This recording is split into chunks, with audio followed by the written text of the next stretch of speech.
Swayam Prabha. Digital India. Educated India.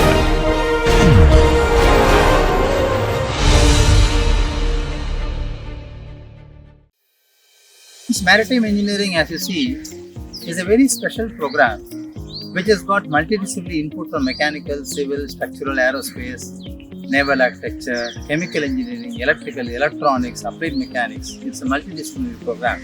You will find this program is completely different, dedicated to industrial training and thorough capacity building on the new trade of maritime sector.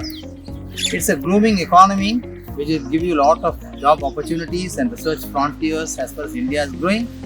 And the Blue Corridor effect, which is planned by the Government of India, is one of the important mission which requires maritime engineering growth to happen in the country. So this program caters to expected that capacity building in this program.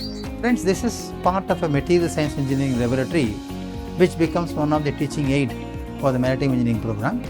So when you talk about materials innovation in maritime industry, though concrete and steel have been conventional candidates of choice for engineers, for example, we have titanium vessels, high-speed craft boats made of fiberglass.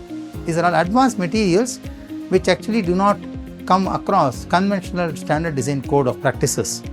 We conduct box furnace test, tube furnace test, vacuum arc melting, induction melting, vacuum induction melting, vacuum sealing unit, which are all present in this laboratory is a small segment of material science laboratory.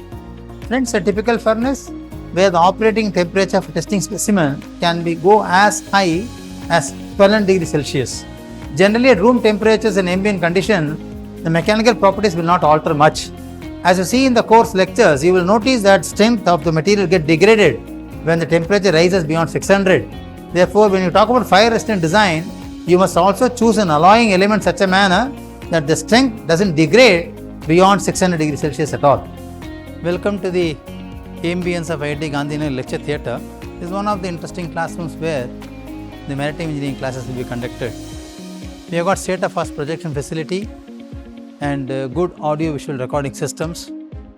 Once the lecture is over, you see the system here. We can generate the PDF files of the lecture directly and you can email the PDF files directly to your email IDs. So it's a state-of-the-art facility we have in IIT Gandhinagar where the lectures are lifetime recorded and shared with the students immediately. This is the IIT Gandhinagar library. This has got all collections of books which are referred as the standard textbooks and references for the course and the program. It also has lot of online editions of design code of practices and reference materials and e-collections of various video lectures of international courses and programs related to maritime engineering. We will be taking you around to the advanced material manufacturing units. So you will have state-of-the-art facilities available at IIT Gandhinagar. So welcome to the program to join MTech and PhD at IIT Gandhinagar Maritime Engineering. So please try to enjoy and take the advantage of this to the maximum. Welcome to the program and welcome to IIT Gandhinagar.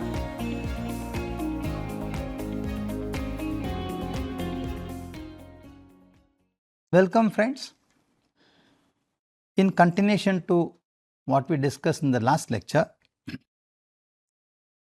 we are now going to discuss an extension of the understanding of floating platforms, which is a part of the SwayamPrabha course offered at IIT Gandhinagar by the Department of Maritime Engineering. Title of the course: Maritime Structures, Types, Construction, Pre-Service Analysis and Design. Friends, in the previous set of lectures, you could have observed that the types of maritime structures as a subset of offshore platforms have been discussed in detail and presented and deliberated. We understood that the geometric form plays a very important role in designing the system with respect to its functional perspective and water depth. As the water depth keeps on increasing from shallow, intermediate, medium, deep and ultra deep waters, you will notice that the substructural element of the offshore platform significantly varies. So, just to recollect what we had in the previous summary, we can say if the water depth keeps on changing from, let us say, shallow to ultra deep waters, you will notice that though the superstructure remains almost same in all cases,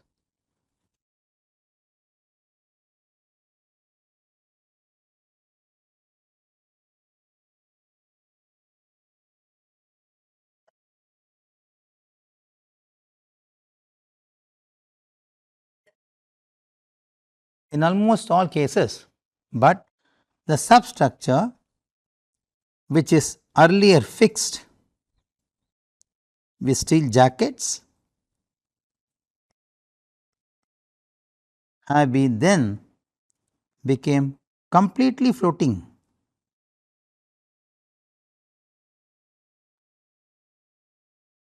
where the dynamic positioning or mooring lines are used for position keeping in the platform. So, one can notice that the substructural system between shallow waters to ultra deep waters significantly varied, and that is one of the important item what we observe as cost benefit. In addition, we also understood that for shallow waters and intermediate deep waters, we opted for something called rigid systems, which are designed as stiff systems by virtue. So, they resist loads by strength.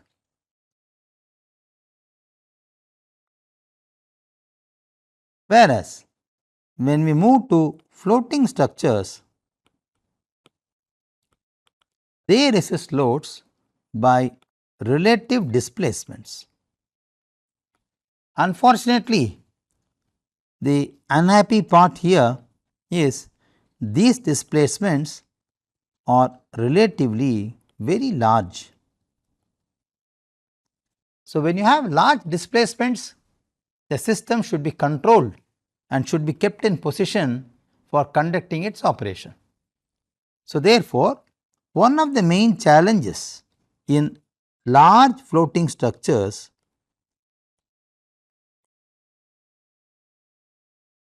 is position keeping.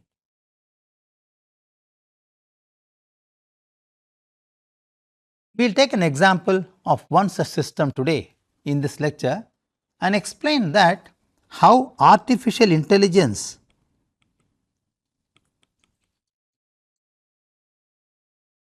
used as a tool to achieve this position keeping and controlling the response. So, friends, in today's lecture, we are going to talk about floating platforms, the second series, and in this specific lecture, we will deliberate discussion on drill ships with artificial intelligence. So, this is one important segment in maritime industry where AI is phenomenally deployed for performance indications of drill ships. So, let us first ask a question, what is a drill ship?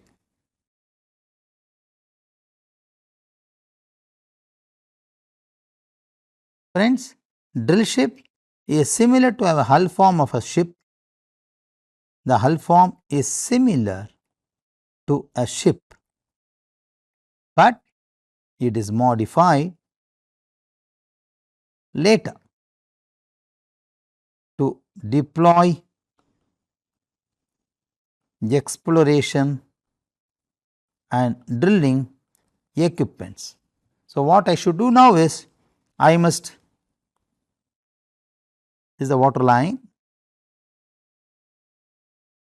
what we call a still water level, and if I say this is my depth of sea or seabed, this becomes my depth of water, and approximately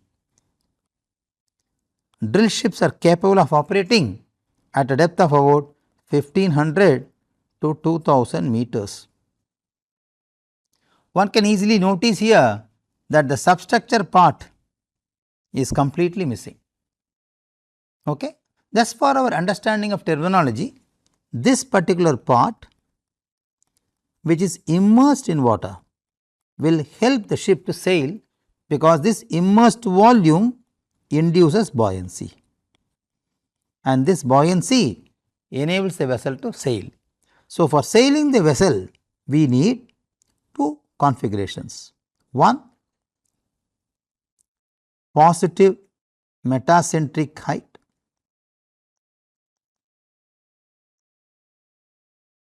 and enough draft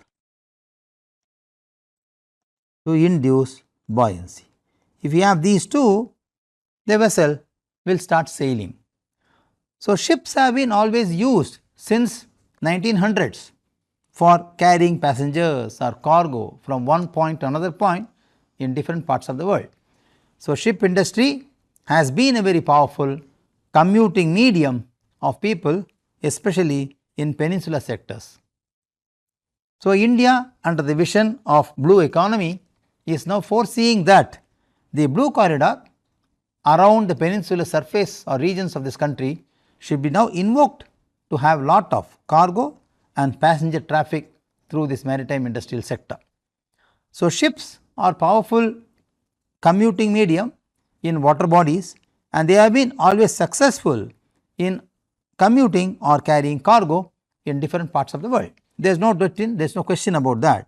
But now, when we modify this particular hull form for different locations, let us say electromechanical equipment, thrusters, electromechanical equipment, then of course we have a drilling derrick which passes through this, and this sector where the opening is cut is referred commonly as moon pool, and you have drilling derrick, and of course you have helipad and living quarters and all accessories which are commonly present in all topside of offshore structures. Now, the question comes, when the vessel is to be restrained in position at a specific location, then only it can perform drilling. For example, let us say the green line I am indicating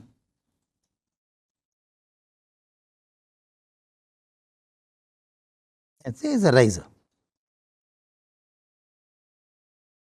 So, let us say a riser. Now, it is started, let us say there is a moon head, let us say there is a head system, then a BOP, then a drilling stack which are present at this connection point where the oil and gas is explored through this. To do this operation, I need to hold this vessel in position. So, there are two ways of doing this. One is a conventional anchoring system. So, you can anchor the vessel at different anchoring points all along the periphery of the vessel, and then you can use catenary cables, catenary mooring lines to anchor this vessel. This is what conventionally people do, but anchoring is possible only when the depth of operation is feasibly equivalent to about, let us say, 200-300 meters. Beyond that, it is difficult to have an catenary mooring system anchoring, because it will not be effective. As the water depth is very large, the mooring cable requirement and the tension in the cable is phenomenally larger. Then what people do? People use something called dynamic positioning system.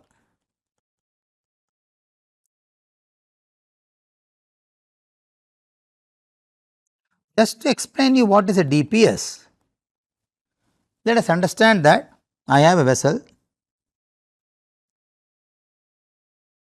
this is in plan, okay, this is in elevation,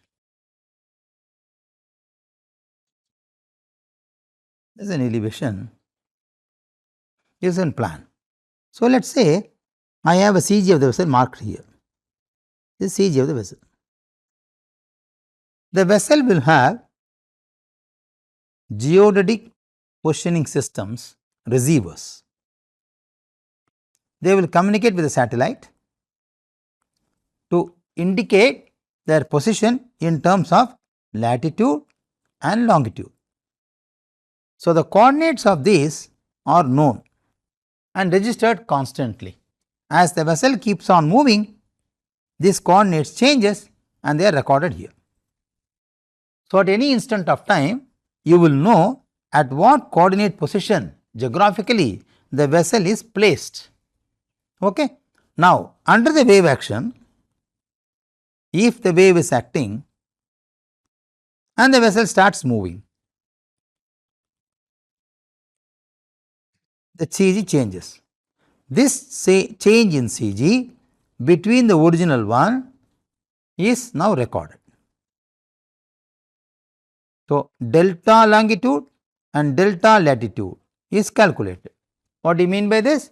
What would be the position difference between this ordinate and this ordinate?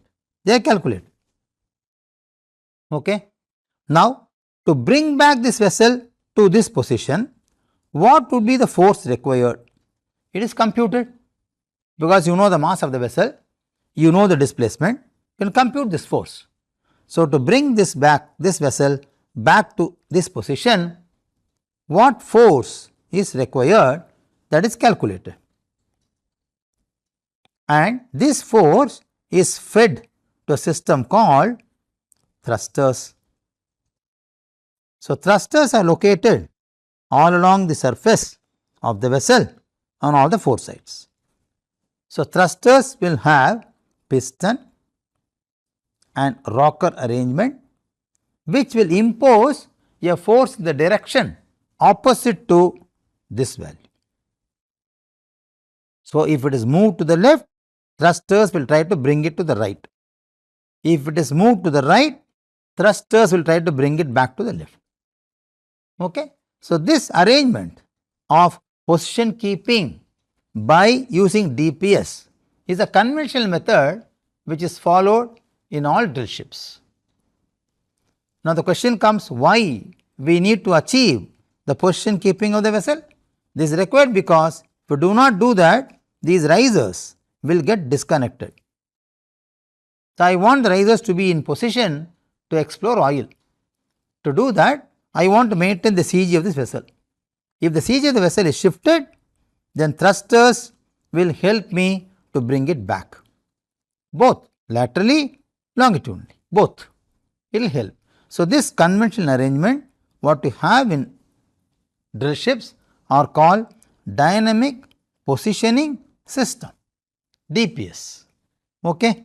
Having said this, let us see how our system is now modified using artificial intelligence. So, let us have a look here. An offshore platform used for drilling has essentially 6 degrees of freedom, as you see here. We saw that here along x axis we say this is surge, along y axis we say this is sway, and along z axis we call this is heave. Put your thumb towards the positive arrow, you will get the direction of the rotation. So, if you do your thumb towards surge direction, the rest 4 fingers will show you rotational degree as roll. So, we can mark the degrees of freedom as we said in the last class. Delta x, delta y and delta z are respectively called as surge, sway and heave. Rotation about x, rotation about y, rotation about z respectively are called as roll, pitch and yaw. So, now in this figure you will see all 6 degrees of freedom marked here. correct? Surge, sway, heave, roll, pitch and yaw. So, when the vessel is sailing towards this side, and if this is the coastal side, okay, this portion is starboard, this is the port side, this starboard, and the forward is called the bow and the back is called the stretch, okay, if this is the sailing direction. Having said this, let us see the response of drill ships need to be controlled, because if you have a larger displacement, then the ships cannot be used for drilling purposes. So, this response of the vessel in all 6 degrees of freedom should be controlled. Having understood this, let us ask a question, which motion is more which is to be controlled? Let us like to put a lesson here. So, delta x is we understand as surge, displacement along y is understood as sway, displacement along z axis is understood as heave, then rotation about x, I write it here, rotation about, not along, okay, about x axis, we call this as roll, rotation about y, we call this as pitch, and rotation about z is called yaw. Let us say in a drill ship in general, which motion will be larger? You can also guess that. Let us say I have a vessel, I am drawing a vessel.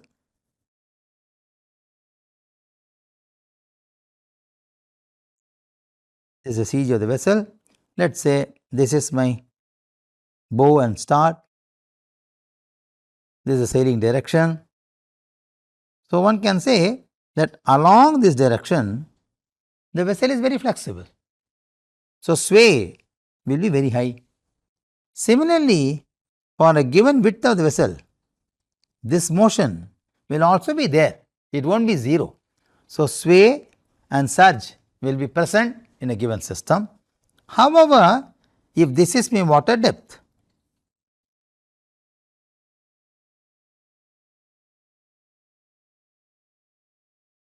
because of deeper waters, the heave motion in this vertical direction will be very, very less. The heave will be very minimum. Okay. Since the vessel is very long, a typical dimension of the vessel should be about 70 to 80 meters long, and the width of the vessel is about 25 meters and the height of the vessel is about 15 meters. Now, let us say 15 to 20 meters, including the derrick size, etc. This alone may be about 5 to 7 meters. Okay.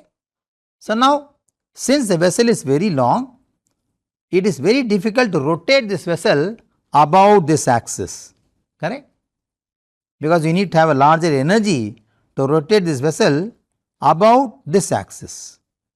So, therefore, if I call this as my x axis, this as my y axis, I need more energy to rotate about y axis. Therefore, I can now say very well that pitch will be very less. Okay. But since this dimension is very small compared to the length of the vessel, I can always rotate the vessel easily about x axis, correct. So, roll will be very high. And since the dimension of the vessel is so long in one dimension and symmetric in geometry, it is very difficult to rotate the vessel about this axis, is it not? So, therefore, I would say that yaw will be very minimum. Now, let us see which are all the degrees of freedom which are actually active, need to be controlled.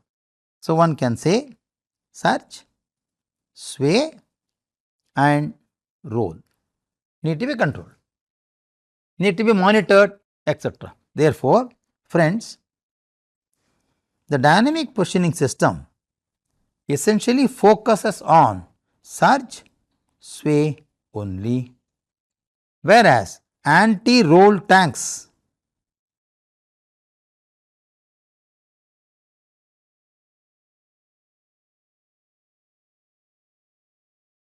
present in the vessel will take care of roll response. However, the heave response, pitch response and yaw are very less. They need not be controlled.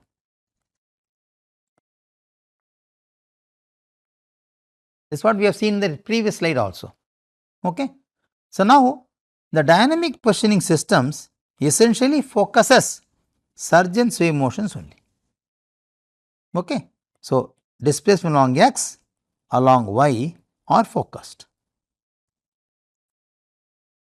So, now having said this, let us say that the response control of drill ships using artificial intelligence will be now done essentially on horizontal plane motions.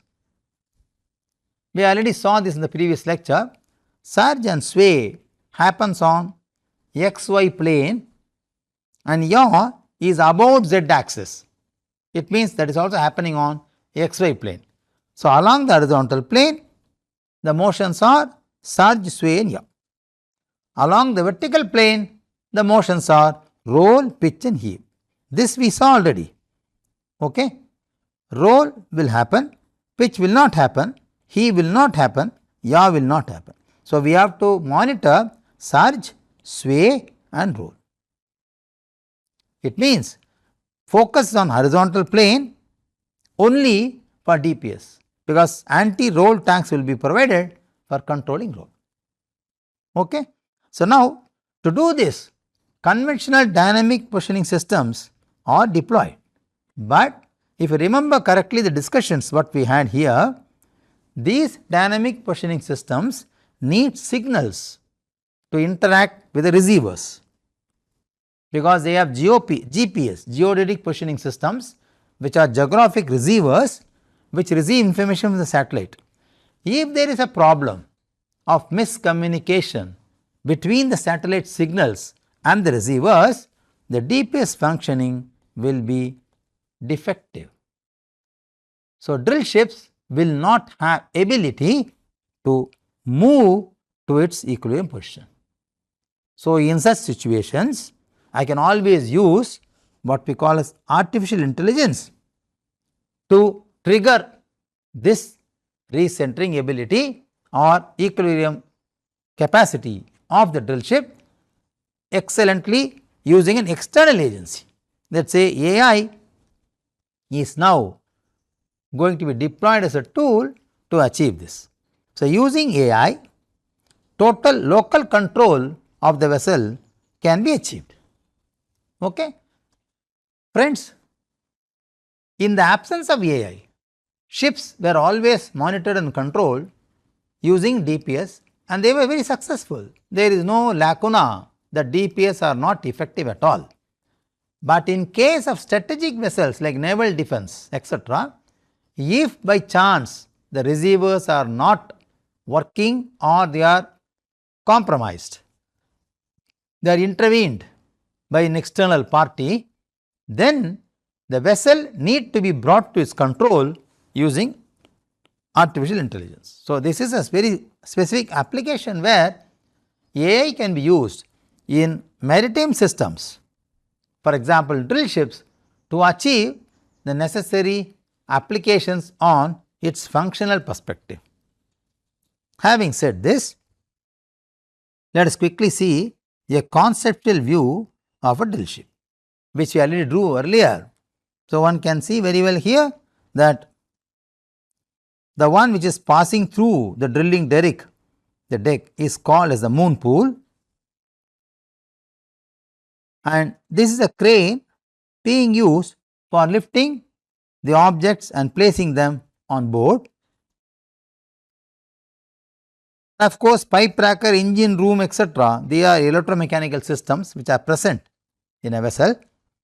Dynamic positioning system is what you see here in all the four corners of the vessel. Okay. Similarly, the other two sides. So, dynamic positioning system DPS is a radar based referential basing system which is fixed on all the four sides, one this side, another this side, 3 and 4, all the 4 sides of the vessel to achieve the position keeping of the vessel when the vessel is performing drilling operation. Okay. So, our job is, if this DPS does not work or malfunctions, how can we achieve position keeping of the drill ship when it is exploring oil and gas? When the vessel is simply sailing and no riser is connected, we have no trouble. We are only thinking about a possibility where the riser is connected, exploration is happening and the vessel is not moving to its equilibrium position. If that is the case, the riser gets disconnected, it will cause leakage of gas, oil, etc. This will cause fire. Okay, it is a very hazardous condition. Therefore, working on that kind of improving safety additionally with AI tools. Okay. The rest of the things you know already, living quarters, helipad, you can look at this figure, you can easily make out a helipad and living quarters, you can easily make out all these things, we already know them. Okay. And this is the response control system which is deployed on all the 4 sides of the vessel, which is integrally connected to the dynamic positioning system. Okay. So, it is a typical vessel now where we are going to check whether AI can be used as a tool to control this response. So, drill ships are large floating platforms deployed for exploratory drilling in ultra deep waters. What is exploratory drilling? Before you start drilling for a commercial purpose, first initially you do drilling for exploration to check whether oil is available in that place or not.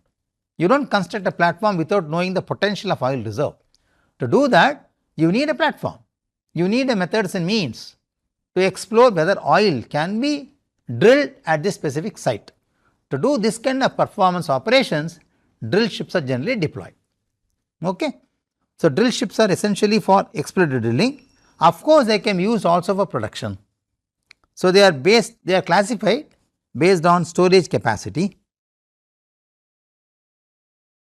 Generally, ship shaped hull design offers high mobility because drill ship, the word ship is attached to the drilling feature of a vessel. So, the ship configuration helps good maneuverability and mobility of the vessel. Therefore, drill ships are one of the most versatile floating offshore platforms which are used for oil and gas exploration, and drill ships also allow large storage, okay, and they are ideal therefore for offshore operation. It is a conceptual sketch of a drill ship. It is a typical connector what you see between the connections and joints of a riser. Okay. You can also see the crown block and wellhead of the riser of the drilling derrick and so on. So, I have a typical vessel of this order. Now, let us see what is the tool of artificial intelligence here. Before we do that, let us try to understand what are different AI models available in the literature. The different AI models are classified as rule based model, machine learning model, deep learning models and hybrid models. So, in the current study of discussion what we are focusing, we will talk about machine learning models which can be subclassified as supervised learning and unsupervised learning. Supervised learning actually refers to trained systems on labeled data, whereas unsupervised learning refers to trained system on unlabeled data. Okay. So, there are two ways by which you can classify them of machine learning model: supervised learning and unsupervised learning. So, what we now do is, we will create a database where the database will be searched using AI tool, using machine learning algorithms, and then the thruster will be activated in the absence of automatic operation by these AI activated tools, so that the drill ship can be brought to its operating origin or condition equilibrium using thrusters which are now activated using AI controls. That is the target now. Having said this, let us try to understand what are various components of dynamic positioning system. Look at this vessel here. When the waves, wind and current are acting on a system, on a drill ship, the platform or the vessel or the ship moves along this direction. We call that a surge. It can move laterally. We call that a sway. Then it can rotate about the y axis. We can call that as yaw. Rest of the motion we are not discussing at this moment, because in the previous slide we already said that horizontal plane motions are to be monitored. Okay. So, now a dynamic positioning system essentially has a main propeller and a rudder, which will be connected to something called tunnel thruster. The tunnel thruster will now impose force on the vessel body to bring the motion of the body to its normal position, which is going to be negative of the motion acquired by the body. Azimuth thruster will try to feed the tunnel thruster the direction of operation. Is it positive or negative? Well, azimuth refers to angle of rotation or angle of displaced coordinates. So, a dynamic positioning system is an integral unit of propeller and rudder, tunnel thruster and an azimuth thruster, which are provided in different segments of the vessel to control the motion of the vessel, to bring it back to its operational equilibrium. This integrated with power system, which is shown here, will now give you power to the controller and the thruster. When the power is initiated to the controller and the thruster, the control system gets activated and it will apply forces in the direction opposite to the motion of the vessel. So, this will provide external thrust to the thruster, and that thruster now will activate the required thrust force to maintain the position. So, together this configuration helps me to understand how a DPS works. However, you please note, for the DPS to be enabled, we need an azimuth thruster to feed the direction of motion. Azimuth thruster receives the signal from the GPS systems located on the receivers of the vessel. If the receivers are malfunctioning or they are not working properly because of hurricane condition, because of extensive rainfall or because of high tides, etc., in that case the azimuth thruster will lose connectivity between the signal receiver and therefore it cannot forward the information to the main thruster. So, when the information cannot be forwarded, the main thruster cannot operate control mechanism to control the vessel motion. So, under this situation, let us see how AI can be brought in. Let us quickly see what are different classifications of dynamic positioning system and where AI can be intervened. Dynamic positioning system can be classified as 4: 0, 1, 2 and 3. Dynamic positioning 0 level indicates that there is no redundancy and it indicates single fault failure, okay, which will cause failure, and it is usually a manually controlled method. DP1 has no redundancy, no extra, no additional systems, support systems provided, no redundancy. It also has a single fault. It has got partially automatic system into it. DP0 is fully manual, DP1 is partially automatic, DP2 has got a redundant system. It means if one DP system fails, one more will also be deployed in parallel to counteract the failure. So, it has got a redundant system. Okay. Therefore, it only ensures compartment failure. The whole system will not fail. Compartment failure can happen. In DPS 3, which is the highest order of this dynamic positioning criteria, they have redundant system. Compartment failure is not included. Therefore, the whole system can be now completely automated using AI. Therefore, AI intervention can possibly happen at this level of dynamic positioning system. So, in the given 4 classifications of DPS, DPS 3 classification is good to go with AI tools. Having said this, let us see what are the possible accidents because of DPS failure. Because before we understand how DPS can fail, let us see what are the possibilities. Deep water horizon, it is a very interesting drilling vessel sailing in the Gulf of Mexico. The drill ship completely got capsized. Capsized means fully sunk, completely sunk in 2010, and the loss is about 80 billion US dollars. In 2010 again, in Gulf of Mexico in the US, Transocean Discoverer Enterprise lost the drill ship. It got crashed under operation. But the DPS was not correctly locating the position of the vessel, and it got hurt with the icebergs and other collision vessels. They completely lost the vessel. And even today in the offshore history, this is classified as high risk event. In 2013, again in Gulf of Mexico, a drill ship capsized, which is called Sea Drill West Polaris, and that resulted in 100 billion US dollars loss then in 2013.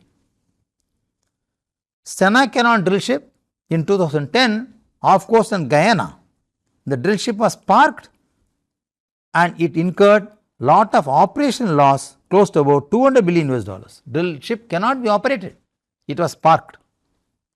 So, friends, because of failure of DPS, you can also encounter structural and heavy economic losses. Why this has happened? Loss of station keeping was initiated because of DPS failure, and that can lead to riser stress, equipment disconnection or blowout risk. Blowout is one hazardous and most risk accident that can happen in offshore. DPS failures can also cause single point failure in terms of power, control or azimuthal axis reference. Sometimes they can also lead to cascading consequences, one followed by the other. Redundant systems of DPS like DPS order 2 and order 3 and AI driven local control are now being increasingly useful in enhancing offshore safety. So, therefore, friends, AI deployment and DPS in maritime industry is become gradually mandatory to increase or to improve offshore operational safety. So, under the safety perspective, AI integration to drill ship is gradually becoming mandatory. Let us see an analytical procedure how I can integrate AI with the DPS mechanism. So, using second law of motion, we can write an equation which will control the dynamic motion of the drill vessel. So, of course, in this course, we are not discussing about the dynamic behavior of a drill ship, we are only looking at the design part, but there is a parallel course on structural dynamics of offshore structures which will discuss about the equation of motion and solving this for a drill ship using numerical tools. Please look at that course and try to understand more, or go back to the references listed in this course, Dynamic Analysis of Offshore Structures. Those books will help you to understand this kinds of equation. For completion's sake, let me discuss this equation to the audience now. I can use Newton's second law to write the equation of motion, which is actually double summation of the inertia force, the damping force and the restoring force, and do a force equivalence. This should be equal to the external forces which are arising to the system from the environment. If you look at a typical size of this matrix, which is an inertia matrix and added mass matrix, one can see here in equation 2 the typical inertia matrix is of an order 6 by 6, whereas the added mass in the jth degree of freedom is also given in the following continuation of this equation. So, added mass terms, inertial terms, damping coefficient terms and hydrostatic restoring force coefficient terms comprising together makes the left hand side of this equation of motion. Having said this, let us see what are the forces which contribute to right hand side of this equation of motion. So, they all come from various degrees of freedom as we just then saw. So, F1, F2, F3 are forces in surge, sway and heave, and F4, 5 and 6 are moments in roll, pitch and yaw degrees of freedom, whereas in this equation the multiplier delta is the total mass of the vessel and the CG location is given by this. You can easily see that one of the axis 0, it means we are working out this calculation at the CG coordinate of the system.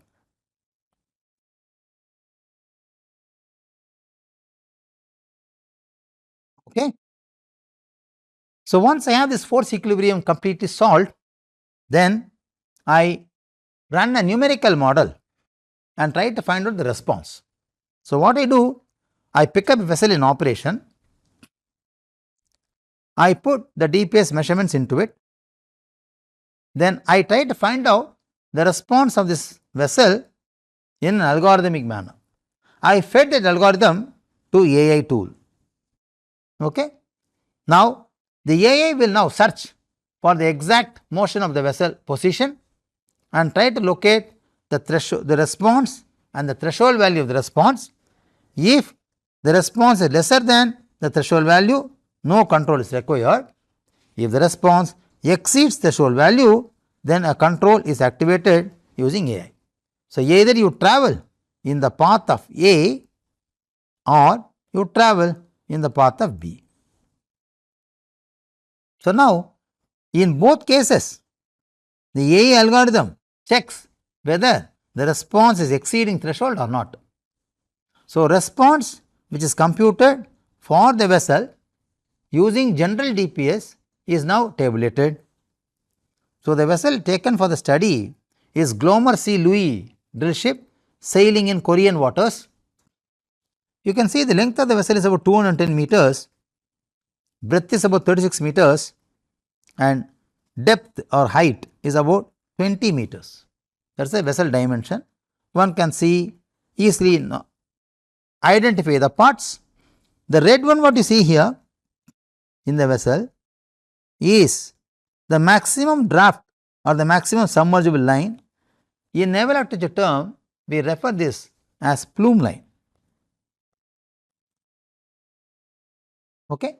Up to this line, the vessel can be in water, and it is an indicator that if this level is hidden, it means the ship is under deep draft condition. There is a drilling derrick, electromechanical systems, cranes, living quarters and so on, cranes, derricks, etc. So, typical ship used for drilling has lot of complications on the top side. Okay.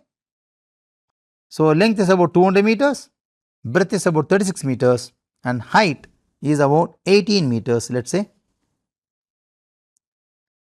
This vessel is now operating in South Korean waters at the depth of about 1200 meters.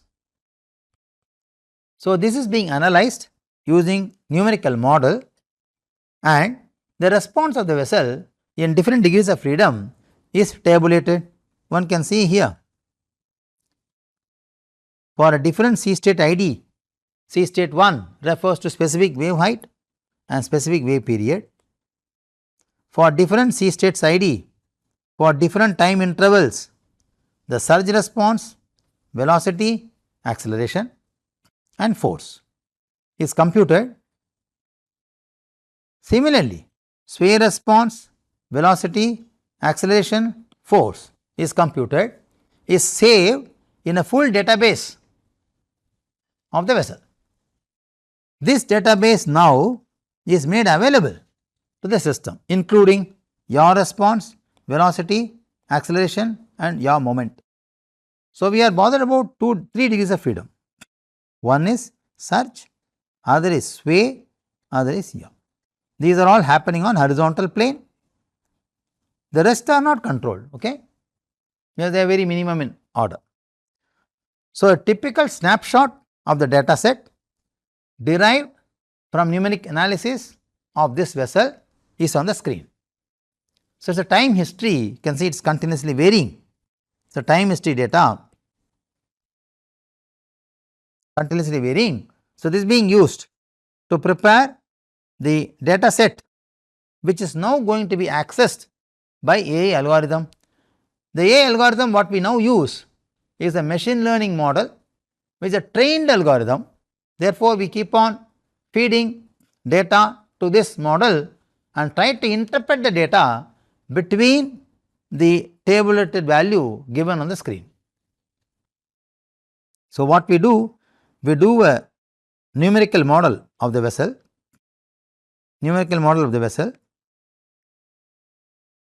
in ANSYS Aqua. Then this ANSYS interface, the results from the ANSYS is transferred to form a database which is stored in XML format, and a Python search engine is being used to interpret the value in the data set, and the interpreted value is transferred to obtain the thrust force by writing a MATLAB interface program. So, MATLAB interface program is written for the data set transferred from the script to the controller, and the controller now generates equivalent forces, and that force is now applied to the vessel back. I will repeat again this very interestingly. The vessel moves, this motion is tabulated, the vessel should not move, let us say, and this tabulated is obtained. Python script helps me to take out the correct nearest value, and using MATLAB interface, force to the thruster is computed, it is given to the thruster, and the thruster brings the vessel back. This all happens in a very small time lag. So, let us see how does it happen. Let us say this is my actual response of the vessel, okay, actual response without any controller. The time history looks like this. So, this actual response helps me to compute the time history. This time history helps me to compute the force. You know, from the response you can always compute the force, okay, because you know the velocity, you know the acceleration, cannot compute the force history. This force history which is required to nullify the response is given to modify thrust. The thrust force now modified is applied to the vessel, and this controls the response now. See here, this was the original response of the vessel, this is a controlled response of the vessel, and this is the permissible limit of the vessel. Okay. So, we are now able to achieve this for different sea states. Okay, friends. So, in this lecture, let us talk about the summary what we learned in this lecture. This lecture helped us to understand the drill ship used for oil and gas exploration. We found out details about dynamic positioning system which is commonly used for station keeping of drill ships. We have also seen some cases where the DPS failed and caused lot of economic and structural losses to the vessel. Therefore, in case of such failure, what should we do? We integrated AI tool to the thruster to modify the forces applied on the thruster and to reduce the response. In this process, we learned that there are different methods and tools of AI and there are different methods and tools of DPs, which is DP03 and DP02, which can be integrated to AI, and you can have trained and untrained model. So, we have been using DPS 2 and 3 on a trained model, and that is what we showed here. So, vessel without no control, force are obtained, thruster force calculated, thruster force applied, force corrected, applied back to the vessel, vessel is now controlled. Okay. So, therefore, friends, we have now learnt gradually about the types of offshore platforms, new generation platforms, compliant platforms and floating platforms. In the next lecture, we touch upon what is called as coastal protection structures, which is also a subset of maritime structures. Any questions do you have in this lecture? Please make your observations and comments and send it to us by email in SwayamPrabha discussion forum. The instructors will try to reply you back with your doubts clarified, and also tutorials based on these lectures should be attended by you, which will also earn you the score and certificate in SwayamPrabha. Thank you very much. Namaste. Have a good day.